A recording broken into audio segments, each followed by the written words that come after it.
to Houston Newsmakers and to Congressman Gene Green, who earlier this week announced that he would not be seeking another term as U.S. Representative for the 29th Congressional District. Good morning, Congressman Green. Always good to see you. Good morning. Thank you for inviting me. How long had it been, how long had you been thinking about it seriously before you made this announcement?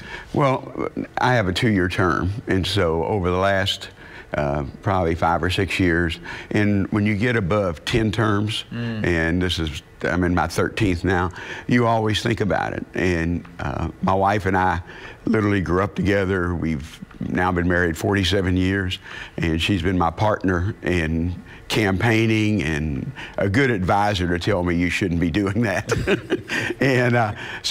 and we talked about it, but over the last number of months it got more serious, and then last weekend we both just decided, because filing deadline opened on Saturday, and normally I would go file first day. Sure. And but I think it just came to a head that I said, you know, I've served a lot of time. There are a number of elected officials that I've worked with over the years who could easily replace me. So there was no one tipping point type of thing. It was just a combination of things? It was a combination of things, and one of them was a couple of weeks ago. Well, in October, the Astros are in the World Series, and I went to the Friday night game, but I had not seen my 2 grandsons who live in South Texas football game. And so I told them we would be down there on this Saturday. So I went to the Friday night game, told my wife, I said, well, we can go to the game and then we'll just drive down, you know, it's 6 hours. And she said, we're not doing that. So I got up early that Saturday morning, went down there, and it's the first time I saw them play football. And they're 8 and 10, and we watched both games and interfaced with them, and I realized I'm missing a lot of quality time with my grandchildren. Sure. My other grandchildren are in Omaha, Nebraska. It's even harder to get there to see them, although we're going to spend Christmas with all the family. But so that's a good thing. You're going to start to be able to do that more and more. One thing you're going to miss is the rancor that's going on in Washington, D.C. I can't imagine that might not have had a little bit to do with it, because it's been a lot more divisive and partisan than it seems to have been in a lot of people's memory. It has gotten more partisan, and I like working across party lines.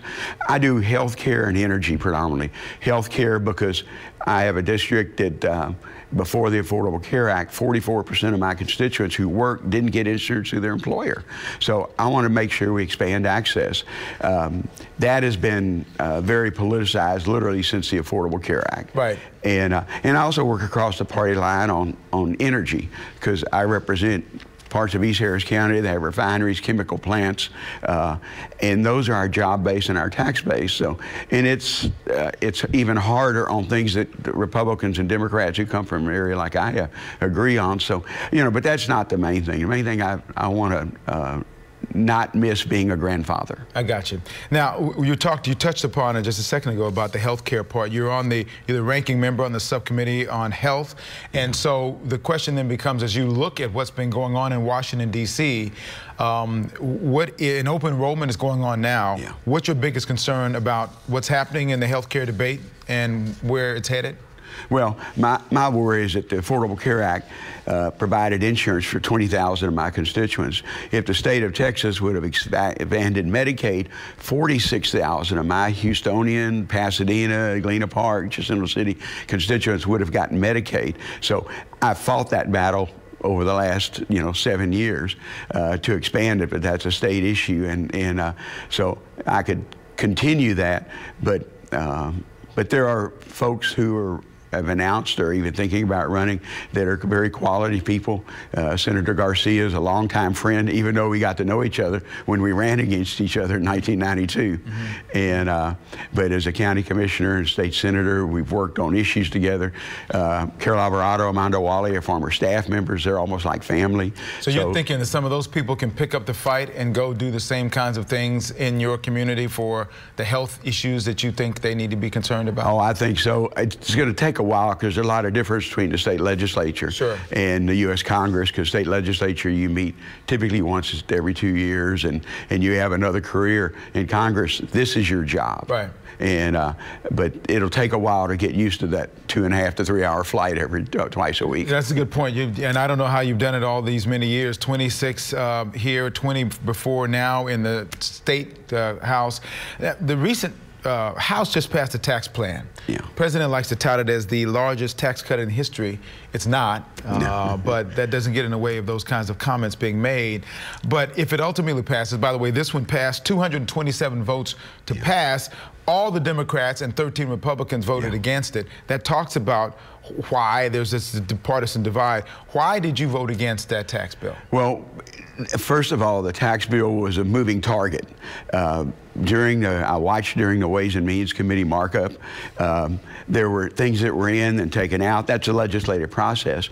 But when I saw the final version of the House bill, I looked at it. In fact, I'm not on the committee, but I gave a speech 2 days ago on the floor about how that tax bill would not help my constituents. There's some good things in it. I think we ought to get our corporate tax rate to where it's competitive with our other industrialized partners. But to take it away from middle and lower income people, whether take away a government program that they depend on to pay for that, I can't vote for that. And trickle down doesn't work. It really doesn't, even though I hear, even on the way out to the station, I heard an economist say, trickle down will work. It hasn't worked, whether it be through President Nixon, President Reagan, or even through the 2003 tax cuts. You have been watching what's been going on in Washington, and most recently, there's been a lot of attention focused on the accusations in Alabama on the senator candidate Roy Moore. This past week, House representatives, female representatives, talked about some of the issues going on in the House, and now the latest on Senator Franken. What do you make of that atmosphere? What's your reaction to some of what's going on there? Well, the Speaker has taken leadership, and both the Speaker of the House and Nancy Pelosi, our leader, to make sure staff and members of Congress know that any kind of thing like that is just not acceptable. I've had a rule in my office for years: if you're a staff member, and you don't get a hug. You have to leave my staff because when you come back, we'll do that. Because I come from an area where, in the Hispanic community, people hug each other, and but we have a no touching policy in our office, and I laugh because I have staff who come back, and I said, I couldn't hug you when you were here, but I can hug you now. So because when you come from that kind of culture, I guess it's. But hugging someone is a lot different than being a cad, as we used to call. That's just not whether it's Senator Franken or anyone else. Sure. Well, I know it's not helping the general opinion of a lot of people about what's going on. When people on your level get accused of that sort of thing, the challenge is going to be to get back to a feeling where you're going to be perceived as being good people. And I'm hoping with some of the things they're doing now with the informational things that we're doing and making sure people know this is the line and you can't do it. All right, this is good for you to come in. You just announced this past week, and already you're here. And by the way, no staff. He just drives up on his own here. We're going to talk more about what you most regret about your career in terms of not being able to get done and what you hope to get done in the next few months coming up. Right after this, take a break.